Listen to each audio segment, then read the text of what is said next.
Eccoci qua cari telespettatori, come ogni venerdì supportati dallo SPI CGIL. Abbiamo il piacere di riavere qui con noi in studio, che è un po' di tempo che non vedevamo ma ogni tanto ritorna, Daniele Tronco, segretario generale SPI CGIL metropolitano di Venezia. Ben ritornato. Buongiorno. Segretario. Siamo collegati invece con Nicoletta Biancardi, segretaria generale SPI CGIL di Rovigo, quindi due territori con delle peculiarità, delle differenze per quel che riguarda gli aspetti sociali e i bisogni inespressi o espressi dei cittadini. Grazie anche a lei segretaria. Grazie a voi, buona giornata. Allora, direi di incominciare con lei segretaria, proprio per introdurre questo discorso dello sportello sociale e spiegare di che cosa si tratta e concretamente che tipo di apporto viene a dare. Quindi vediamo un po' di capire insieme, poi mutueremo nei territori sia lei che il segretario per capire come va a svolgere la sua attività. Bene, intanto buona giornata a lei e buona giornata a tutti coloro che ci seguono da casa. Sì, che cos'è lo sportello sociale e che cosa fa lo sportello sociale? È importantissimo farlo conoscere alle persone, ai cittadini e alle cittadine, ma direi anche di iniziare dicendo perché nasce, da cosa nasce. Sicuramente nasce da un bisogno che noi abbiamo riscontrato sul nostro territorio, in questo caso il territorio polesano, ma un po' tutte le province insomma, del Veneto nei loro territori. Noi l'abbiamo per così dire riscontrato proprio 4 anni fa, nell'estate di 4 anni fa, nel 2018, in occasione delle nostre assemblee pre-congressuali, rispetto al soddisfare delle richieste che non avevano e non hanno natura di carattere per così dire sindacale, previdenziale o assistenziale, ma hanno appunto una natura di carattere sociale, quindi delle domande di carattere sociale. Quindi abbiamo cercato di accogliere, diciamo, e anche raccogliere quel disagio che era crescente, ma anche quei nuovi bisogni rispetto anche all'accesso a determinati servizi. Che attengono principalmente, poi lo vedremo, ai temi della domiciliarità e anche della non autosufficienza. Quindi come SPI abbiamo insomma, nel corso del 2019 messo un po' le basi per far nascere diciamo, lo sportello. Ricordiamo una cosa molto importante, che le prestazioni sociali sono a domanda. Quindi io le ricevo solo se mi attivo come cittadino e quindi se sono informato di quelle prestazioni, perché se non le conosco difficilmente le posso chiedere. Quindi questo è uno dei primi problemi. Il primo problema è proprio quello della informazione, come informare le persone dei propri diritti. E subito dopo la procedura, quindi cosa bisogna fare, quali atti amministrativi bisogna fare. Ecco, diciamo che spesso, soprattutto diciamo in questi ultimi tempi, vista la spinta digitalizzazione, molti servizi, non solo quelli sociali, vengono fatti in maniera digitale. Quindi i primi ad essere, per così dire, discriminati sono gli anziani o le persone fragili che non hanno dimestichezza con i mezzi informatici. Ecco, io interrompo un attimo, perché tra l'altro il problema, tante segnalazioni che abbiamo avuto quando abbiamo parlato anche con voi come sindacato, è anche da persone non anziane, che dicono il semplice utilizzo dello SPID, rinnovare lo SPID, tutto quello che concerne tempistiche lunghissime invece che accorciare i termini e comunque difficoltà ad approcciare a una tecnologia che non è così semplice. C'è il fatto per esempio di diffondere lo SPID quando abbiamo in un mondo che ci sono tantissimi anziani over 80, sembra quasi volerli precludere delle opportunità di conoscenza, lasciare tutto al web, a siti che poi non vengono rinnovati, aggiornati, con numeri di telefono che magari non funzionano più, è rendere più difficoltosa la vita delle persone, tante che sono anziane, quindi anziani o anche non anziani che non hanno la laurea in ingegneria, insomma. Certo, a volte magari anche il fatto di non avere a disposizione anche un mezzo tecnologico, perché non è che col telefonino riusciamo a fare tutto, magari serve intanto magari un computer perché si legge meglio, si va meglio, ma soprattutto una rete, quindi se io non ho la rete internet a casa difficilmente riesco poi a collegarmi. Ecco, detto detto questo, vuole anche in parte colmare, appunto come si dice, quei vuoti che possono crearsi tra le amministrazioni pubbliche, gli enti e i cittadini, e quindi lo sportello sociale vuole essere un ponte, no? Tra il cittadino e l'amministrazione pubblica, per poterli fare dialogare. Quindi noi siamo, per così dire, dei facilitatori, ma dall'altra parte vogliamo, questo è molto importante, far emergere proprio i diritti sociali inespressi, come facciamo bene, insomma molto bene direi per la previdenza. Lo stesso vale per il sociale, quindi far conoscere che tipo di prestazioni si possono chiedere e quindi i propri diritti.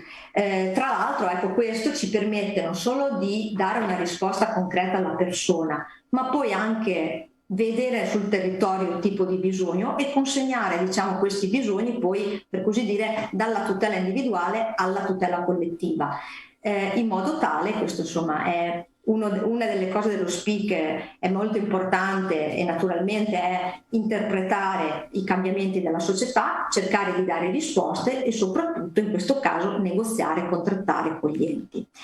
Di che cosa si occupa? Insomma, voi stavate facendo vedere delle slide. Allora, diciamo che innanzitutto, ecco, la slide diceva, si propone di essere un unico riferimento, un riferimento molto importante per identificare prestazioni di cui si ha diritto e l'iter amministrativo. Allora, i temi che noi affrontiamo con le persone, quindi magari abbiamo una consulenza e poi anche una pratica, riguardano principalmente i temi della domiciliarità, dell'handicap, della non autosufficienza, esenzione ticket, aiuti economici, abbiamo visto fascicolo elettronico e le informazioni sui servizi sociali erogati dai comuni. Cerco brevemente di descriverli. Adesso vediamo nella slide, infatti questa era quella introduttiva, sì. Vediamo anche la slide successiva, anche se già in questa ci sono alcune cose molto interessanti, perché se per esempio si parla di fascicolo sanitario elettronico, dopo ce n'è da dire, ma poi magari possiamo parlare. Comunque diceva... Allora, ecco, giustamente, brevemente per capire che cosa facciamo in concreto, perché questa è la concretezza di tutti i giorni del nostro sportello sociale aperto con collaboratori e collaboratrici, poi lo vedremo, molto formati. Allora, la domiciliarità, di che cosa ci occupiamo? Ci occupiamo di fare una consulenza alle persone, soprattutto avviare una pratica, ovviare un diritto, diciamo, inespresso che riguarda l'impegnativa di cura domiciliare. Molti la conoscono come ex assegno di cura, che è un contributo che viene erogato dalla regione, in questo caso Veneto, su domanda, sempre su domanda, per l'assistenza di persone non autosufficienti che sono al proprio domicilio. Molto importante perché tanti non la conoscono, si conosce la classica indennità di accompagnamento, ma legata a quella, e non solo a quella, vi è appunto l'impegnativa di cura domiciliare. Ci sono vari livelli, da quello che va a basso bisogno assistenziale, l'importo è 120 euro, fino a quello, diciamo, medio, che va a 400 euro al mese, piuttosto che tutta una serie di assegni dove il bisogno assistenziale è molto più pesante, quindi ci sono anche delle cifre diverse. Poi anche rispetto alla domiciliarità, come attivare il servizio di assistenza domiciliare, la SAD, che è quella che viene erogata dai comuni, oppure l'ADI, che è l'assistenza domiciliare integrata invece, che viene erogata dalle ULSS. Quindi ecco, è importante anche conoscere questi servizi e le procedure. Per quanto riguarda invece l'handicap, noi aiutiamo le persone nella richiesta della fornitura di protesi di qualsiasi genere, oppure per l'accesso ai centri diurni, pensiamo ai centri per i malati dell'Alzheimer, ai disabili o anche ai centri diurni per le riabilitazioni. Questo è molto importante. Per quanto riguarda invece la non autosufficienza, diciamo, favoriamo l'accesso, per così dire, a tutte le informazioni all'RSA, quindi alle case di riposo, sia pubbliche sia accreditate, diamo le informazioni rispetto all'amministratore di sostegno, diamo le informazioni rispetto alle assistenti familiari meglio conosciute come badanti, e quindi indirizziamo tutta la consulenza specialistica che riguarda le norme contrattuali del nostro CAF, mentre dirottiamo, per così dire, all'ufficio immigrati tutta la parte che riguarda il soggiorno regolare nel nostro paese, se parliamo di lavoratrici, di lavoratori naturalmente extracomunitari e comunitari. Poi abbiamo l'esenzione del ticket, un'altra cosa molto importante e spesso rispetto alle quali le persone fanno fatica a districarsi, ecco. Esenzioni di ticket che sono di varia natura. Innanzitutto io lo posso chiedere per esami diagnostici, lo posso chiedere per visite specialistiche ambulatoriali o per le spese farmaceutiche. Ma per quali motivi? Per età, perché ho una certa età, perché ho un certo reddito, oppure anche per patologia. Pensiamo a tutti gli invalidi civili, parziali o totali, quindi anche lì viene fatta una consulenza assolutamente specialistica e deve essere fatta personalizzata. Quando parliamo di aiuti economici noi intendiamo tutti i bonus nazionali e bonus regionali, ce ne sono tantissimi, districarsi su questi è praticamente quasi impossibile, ogni giorno ne salta fuori uno, collegati sempre all'ISEE, che è un indicatore importante appunto della situazione patrimoniale. Cioè con questo lei intende dire che tutto sommato una persona, un pensionato fatto l'ISEE, perché questo se no glielo richiedete immediatamente, comunque gli conviene andare allo sportello sociale perché qualche cosa, qualcosa viene fuori. Che cosa, ha diritto, quali bonus può avere diritto. Può avere diritto, chiaro. Certo, ma poi ci sono anche altri aiuti che non sono di natura economica, pensiamo ad esempio al telesoccorso, che è un servizio che spesso i comuni danno e magari, soprattutto per un pensionato solo o anche marito e moglie molto anziani, può essere utile, ma è un servizio poco conosciuto. Oppure tutta quella parte che riguarda i cittadini stranieri che non sono iscritti al Servizio Sanitario Nazionale. Magari si ammalano, magari hanno bisogno di fare una visita, hanno bisogno di farsi vedere da un medico e non sanno dove sbattere la testa. Vanno al pronto soccorso. Sì, e non solo. Fascicolo elettronico, ecco, lo ricordava lei prima, quindi la sua attivazione, che cosa serve, come funziona, l'utilità. E da ultimo avevamo insomma nella lista, che è importantissimo anche questo, tutte le informazioni riguardano i servizi erogati dai singoli comuni. Io penso naturalmente alla mia provincia, abbiamo 50 comuni che erogano servizi simili ma anche diversi tra di loro, quindi conoscerli tutti, come potervi accedere e soprattutto la quota che il cittadino deve, diciamo, pagare se c'è rispetto a quel servizio, quindi se è in grado anche di compartecipare alla spesa.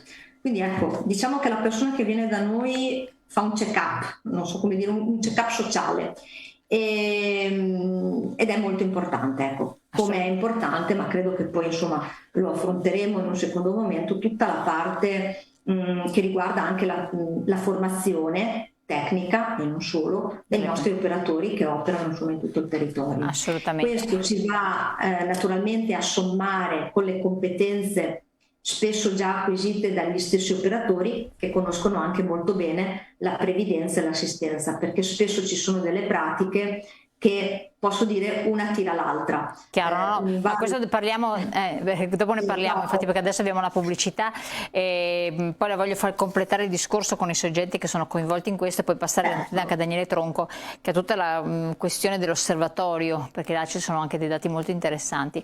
Pubblicità, pochi secondi, poi siamo di nuovo con voi.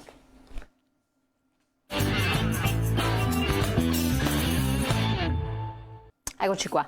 No, io intanto stavo riflettendo fuori onda con Daniele Tronco qui con noi, che io proprio non sapevo neanche esistesse, questo sportello sociale che dà un sacco di informazioni, di orientamenti, di indicazioni, poi ovviamente il pubblico deve risolvere le questioni perché poi i soggetti coinvolti, gli agenti coinvolti, qui richiamo in causa Nicoletta Biancardi, sono il pubblico. Cioè non è che lo fate voi direttamente del sindacato, voi date delle indicazioni, delle informazioni che sono importantissime, perché se uno non sa dove sbattere la testa, non sa di avere dei diritti o delle possibilità o dei bonus, ma chi va a chiederli? Quali sono quindi gli agenti, i soggetti coinvolti? Vediamo la slide di supporto. E così, ecco, io ci tengo a dire, non so se me ne sono dimenticata prima, ma è molto importante, cioè lo sportello sociale è un ponte tra il cittadino e la pubblica amministrazione, gli enti. Noi non ci vogliamo sostituire a nessuno, ecco, vogliamo essere dei facilitatori, questo è importante dire, insomma. Quindi questo è il nostro compito, far capire alle persone i propri diritti e eventualmente aiutarli nel perseguire, diciamo, quel tipo di prestazione.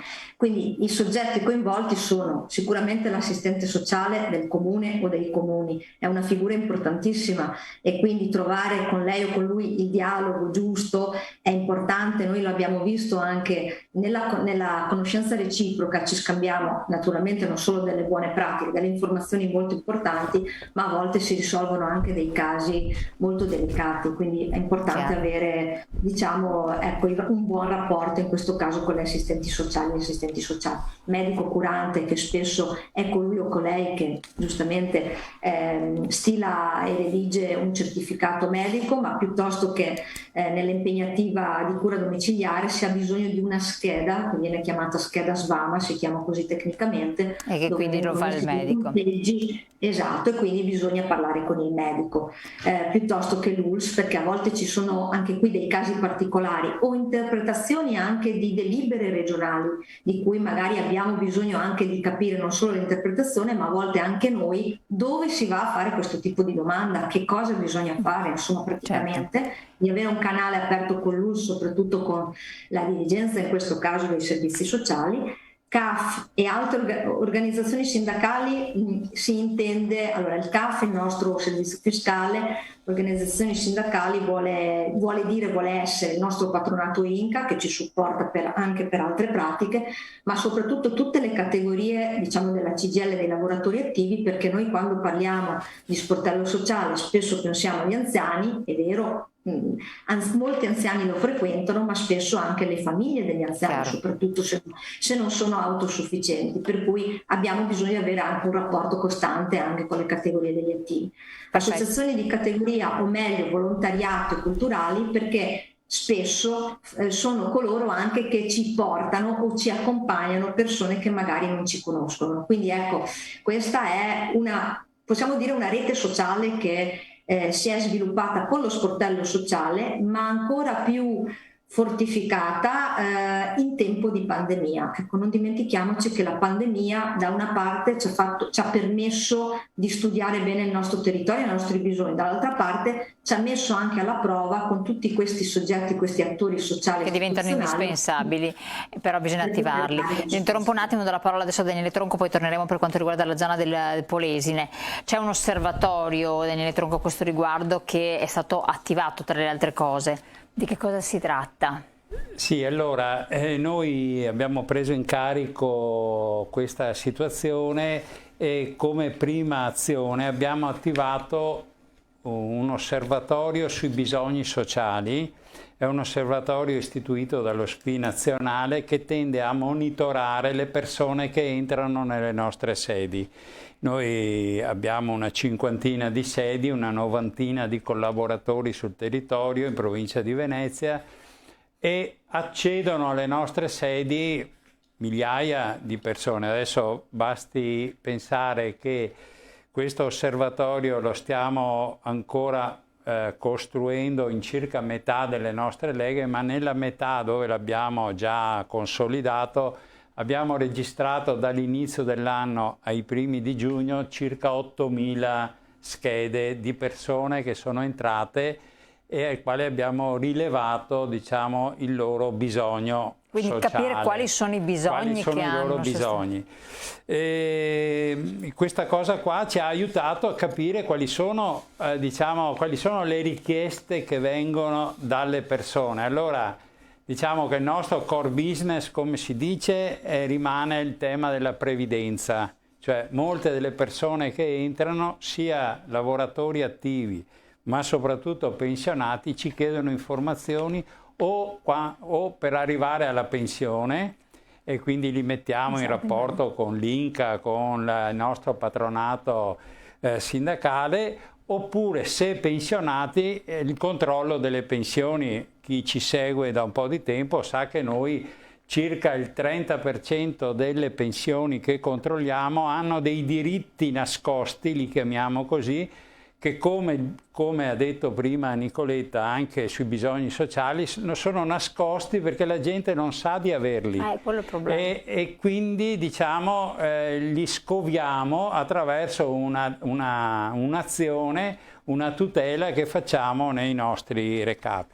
Però anche con una certa sorpresa cosa abbiamo visto?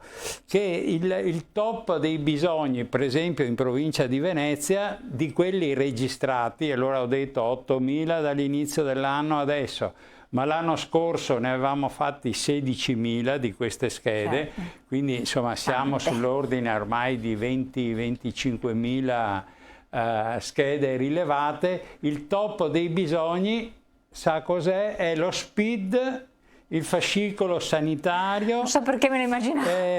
Il cambio e la scelta del medico di base, poi c'è l'indennità di accompagnamento. Al terzo posto c'è poi le pratiche di natura previdenziale, le pratiche che di natura dovrebbero essere al primo fiscale, posto, viceversa, è quello che danno per scontato perché invece. Qui c'è un tema di carattere generale che noi chiamiamo, cioè noi lo definiamo anche un tema di democrazia e di partecipazione, perché l'avanzare della digitalizzazione pone un problema serio di democrazia, perché oramai anche l'esercizio di alcune funzioni democratiche di base è legato alla conoscenza dei sistemi digitali, tant'è che abbiamo attivato nelle nostre 16 leghe, tutte le leghe, corsi di alfabetizzazione digitale e di sostegno alle persone anziane per sapere come si usa il smartphone, che ormai è in mano all'80% degli anziani. Abbiamo fatto una ricerca a livello nazionale. Abbiamo visto che per esempio mediamente lo smartphone, il telefono smartphone, è in mano a più dell'80% delle persone anziane, arrivando a percentuali insospettabili, cioè il 60% degli over 80 ha in mano uno smartphone che gli serve anche per comunicare con i figli, Quindi c'è un tema di come si usa. E poi adesso pensate solo alla conoscenza del fascicolo sanitario. Io, se conosco il mio fascicolo sanitario, ho ben presente anche tutte le visite che ho, per esempio, in attesa. Ma che cos'è questo fascicolo sanitario? Il fascicolo sanitario è uno strumento che le USL hanno messo a disposizione dei cittadini. Tutti i cittadini si registrano nel sito delle USL e accedono alla propria banca dati sanitaria, quindi c'è il tema delle ricette. Se uno ha bisogno delle ricette non serve più andare direttamente dal medico, la stragrande maggioranza dei medici le carica in questo strumento e tu vai direttamente in farmacia, esatto. E in farmacia ti puoi scaricare le medicine, ma hai la conoscenza della tua situazione, di tutte le visite che hai fatto da un certo numero di anni in avanti, quando sono state caricate le radiografie, le TAC, tutte le cose che hai fatto e tu le puoi vedere, diciamo, le puoi tenere, monitorare. C'è anche un tema legato alla prevenzione, alla conoscenza della prevenzione. Sono strumenti che oramai sono diciamo molto importanti per la vita dei cittadini. Questo ci chiedono le persone quando entrano nelle nostre sedi, come lo SPID, insomma, accedere alla pubblica amministrazione oggi o attraverso la carta d'identità digitale o attraverso appunto lo SPID o altri strumenti di questa natura, diventa indispensabile, per esempio, se vuoi controllare il tuo cedolino della pensione, perché la pensione non ti arriva più a casa il cedolino, e noi abbiamo per esempio una questione molto seria che è legata agli indebiti previdenziali. Quindi diciamo che l'osservatorio ci ha consentito di avere e di statisticare, insomma, di avere la conoscenza di un fenomeno che già sapevamo essere presente, ma oggi abbiamo anche contezza della dimensione vera dell'accesso di queste persone, e nelle nostre sedi questo è un lavoro che facciamo oramai in modo abbastanza strutturato attraverso i nostri volontari. Che è importantissimo. Poi si potrebbe anche approfondire, per esempio c'è una diversità tra le richieste che fanno le donne rispetto alle richieste che fanno i maschi, c'è una differenza tra le richieste che fanno appunto i giovani intendendo tutta la platea dei lavoratori dipendenti che vengono alle nostre sedi, rispetto agli anziani. Cioè, e si può intersecare molto questa analisi dei dati per capire anche i bisogni che attraversano questa società. Sì, infatti questo è estremamente interessante, tra l'altro da uno spaccato della società molto molto importante secondo me. Allora adesso abbiamo la pubblicità, dopo la pubblicità parliamo della situazione del Polesine e quella di Venezia, nello specifico nel tempo che ci resta, quindi pubblicità, restate con noi, a tra poco.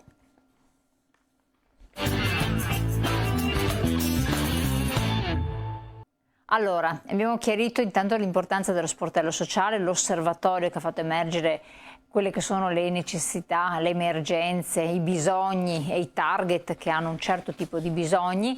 Entriamo nello specifico prima con Nicoletta Biancardi, con la zona dell'area della provincia di Rovigo, poi guardiamo Venezia. Non abbiamo tantissimo tempo a disposizione, quindi prego segretaria. Andiamo velocemente. Allora, diciamo magari se le slide così ci aiutano, noi abbiamo iniziato a fare nel 2020, non c'era ancora all'epoca l'osservatorio di cui parlava Daniele, ma è nato subito dopo, quindi siamo partiti un po' prima noi con lo sportello sociale, abbiamo fatto una ricognizione dei nostri bisogni, diciamo, polesani, no? Abbiamo fatto una fotografia del territorio. Come dice la slide, in termini demografici, reddituali, dei servizi sociosanitari dei 50 comuni.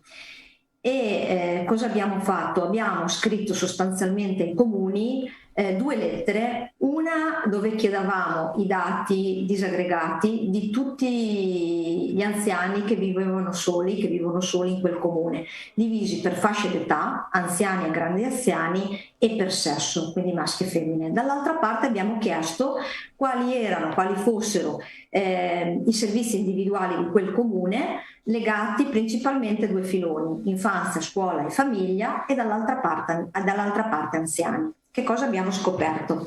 Abbiamo scoperto che in Polesine ci sono quasi 16.000 anziani che vivono da soli.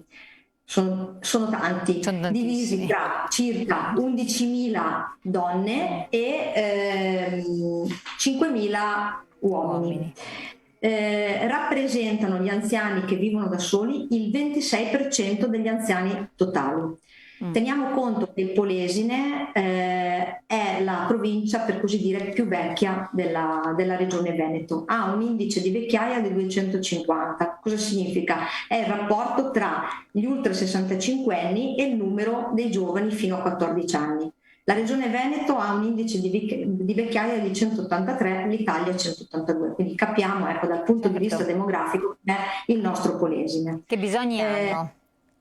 Ecco, hanno veramente tanti bisogni, perché innanzitutto ai comuni abbiamo chiesto se hanno il servizio di trasporto sociale, passi domicilio, centri diurni, assistenza domiciliare. La risposta qual è stata? No. Trasporto sociale e passi domicilio, circa metà, solo metà dei comuni la può fornire, tenendo conto che il trasporto sociale è uno dei servizi più importanti per l'anziano, sia che viva solo, sia che non viva solo, perché solo per fare una visita specialistica o comunque per recarsi in ospedale ha bisogno spesso di un trasporto sociale, perché certo. Anche i mezzi pubblici sono molto limitati, ci sono anche delle distanze abbastanza importanti, insomma, nel Polesine, e non fornite tutte dal servizio pubblico. Non ci sono centri diurni, questa è una grandissima perdita, come anche l'assistenza domiciliare fornita dai comuni è praticamente inesistente, e dove esiste è appaltata delle cooperative che hanno dei trattamenti, tra l'altro economici, differenti tra comune e comune, quindi creando anche un dumping, per così dire, sociale tra cittadini di comuni limitrofi.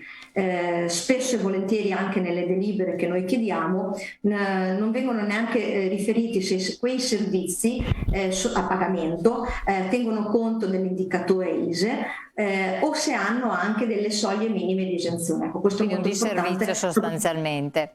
Quindi sono disserviti. Qua si apre la questione della contrattazione sociale, che ne parlavamo prima fuori onda anche con Daniele Tronco. Però per andare di nuovo a un altro aspetto importante, la formazione e l'apertura degli sportelli, perché vi occupate anche di questo. Sì, noi abbiamo fatto una formazione sia provinciale che a livello regionale e nazionale, quindi insomma comprendendo tutte le province del Veneto, molto specialistica, e dicevo, non è solo l'aspetto tecnico, ci vuole anche un altro tipo di formazione che va anche che attiene alla comunicazione, al poter comunicare anche con un certo tipo di popolazione. Bisogna, ecco, a questo punto mettere anche in campo tutta la parte empatica, certo, e tante volte anche andare a ricercare quello che è proprio il famoso diritto inespresso, che sia sociale, che sia previdenziale. Dobbiamo essere bravi a scoprire quello che manca alla persona, perché magari le persone vengono da noi con delle domande, oppure pensando di avere diritto delle prestazioni, poi scoprono magari non solo che non hanno diritto a quella prestazione che pensavano, o hanno sentito, come tanti ci dicono, al telegiornale o ho letto sul giornale, ma scoprono che invece hanno diritto a tanti altri tipi di prestazioni. Quindi ci vuole una capacità comunicativa oltre tecnica molto importante. Quindi gli sportelli, vediamo la cartina, vediamo un attimo la cartina degli sportelli presenti nel Polesano, così ci facciamo un po' un'idea. Eccoli qua. Noi li abbiamo aperti praticamente in tutte le leghe, noi abbiamo 12 leghe polesane. Per onor di verità abbiamo messo la postilla prossima apertura in 3 leghe, perché non sono ancora, per così dire, ufficializzati l'apertura degli sportelli, però in verità esistono già, stanno già operando, per cui il nostro territorio è ampiamente coperto. Poi ci sono dei punti, diciamo, di eccellenza, chiamiamoli così, che sono coloro che trainano, e dei punti dove comunque già trovi tutte le, più che le prime informazioni, per cui insomma il territorio è coperto, e vedo anche che molte persone non solo vengono agli sportelli, ma sono anche, per così dire, contente, e danno quindi una risposta positiva, nuove che non erano mai venute da noi. Insomma, sopperite alle mancanze istituzionali in qualche modo con le vostre attività, purtroppo, ma siete bravi. Passiamo subito a Venezia, perché il tempo vola. L'esperienza veneziana qual è rispetto a quella che abbiamo visto? La parte di carattere generale è identica a quella di Rovigo, quindi sui bisogni eccetera. Noi bisogna dire che abbiamo 211.000 anziani soli. Ecco, vediamo la slide del quadro demografico che ci mostra. Abbiamo 211.000 anziani, di cui 78.000, 79.000, circa il 28% vive solo, che è simile alla percentuale che avevamo sentito prima di Rovigo.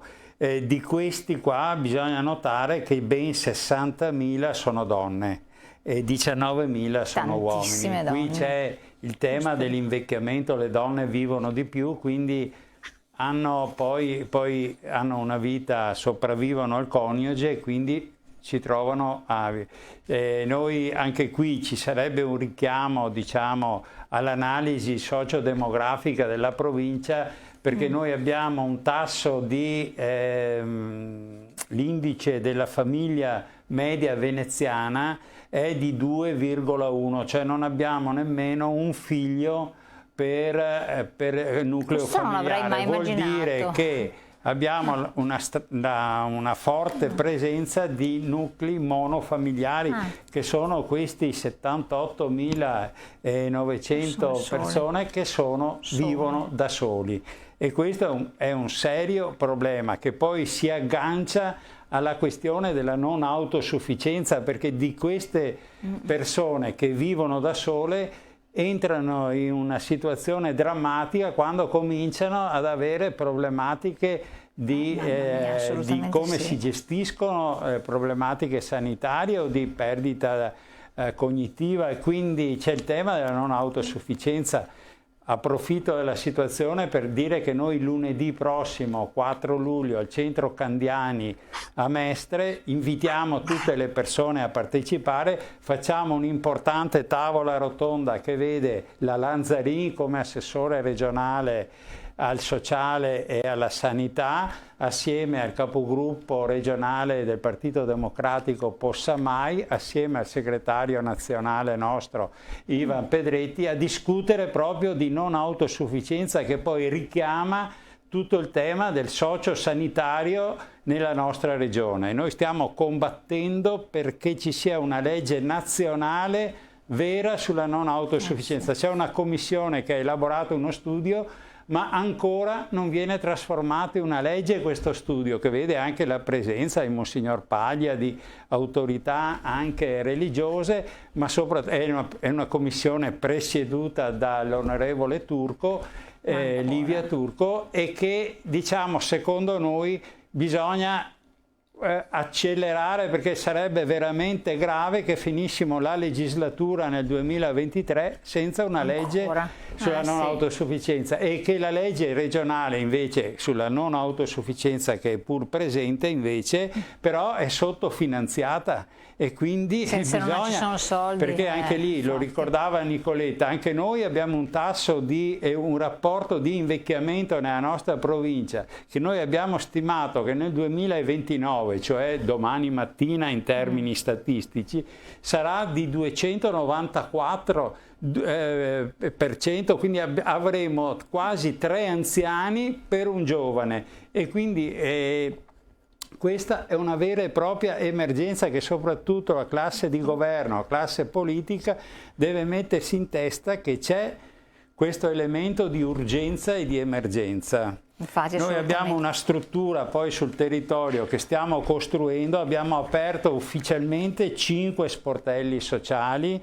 nelle 5 principali leghe del territorio, ma diciamo che è più un'apertura a tempo, perché abbiamo un piccolo problema che si chiama Covid in questo periodo, e quindi, ma abbiamo sostanzialmente, siamo presenti in 21 comuni su 44, ma in realtà la nostra diffusione territoriale comprende l'intera provincia di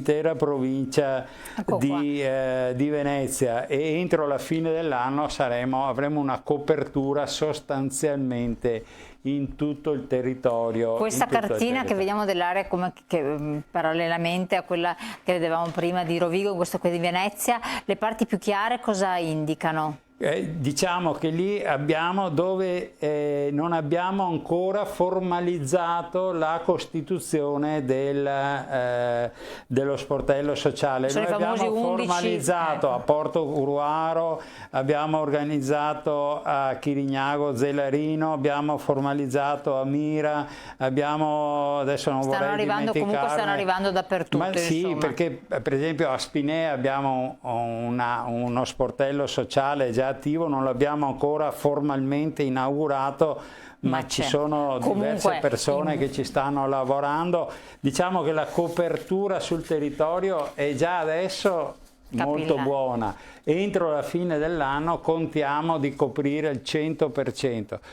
Bisogna sempre tenere presente che questa è un'attività che richiede anche un grado di, come diceva Nicoletta prima, di professionalità nell'accoglienza. Abbiamo fatto un corso di formazione che ha visto circa una 50ina di persone, di nostri collaboratori del territorio, con una docente della scuola di assistenti sociali, per dare una formazione rispetto all'accoglienza di persone che hanno delle fragilità particolari e che vanno gestite in modo particolare. Come sempre cercate sempre di fare le cose al meglio, perché ci vuole impegno. Guardate, dentro le nostre sedi ci è capitato recentemente in una lega della Riviera situazioni anche personali che toccano, cioè che sono legate a situazioni di incapacità poi di gestire. Tenete presente, in provincia di Venezia siamo già a una significativa presenza di casi di anziani che muoiono da soli in casa e che vengono trovati dopo mesi, cioè in una solitudine assoluta. Affronteremo, e quindi i servizi sociali territoriali, si deve creare appunto un rapporto, un collegamento per evidenziare queste situazioni. Assolutamente. Segretario, ne dovremo ancora parlare, perché secondo me questo è anche un fattore culturale, il tempo non c'è più. Io ringrazio Nicoletta Biancardi, segretaria generale SPCGIL di Rovigo, collegata con noi appunto dalla zona di Rovigo. Grazie di essere stata con noi segretaria. Ringraziamo tanto anche Daniele Tronco, segretario generale SPCGIL metropolitano di Venezia. Speriamo appunto di riavere l'opportunità di affrontare questi temi, perché sono informazioni importantissime per i cittadini, pensionati, pensionandi e non, e familiari, anche perché il familiare se non sa certe cose come può dare un aiuto alla persona anziana. Grazie ancora, grazie alla collaborazione sempre utilissima dello SPCGL, buon proseguimento, la puntata la rivedete naturalmente in replica sul nostro sito, grazie.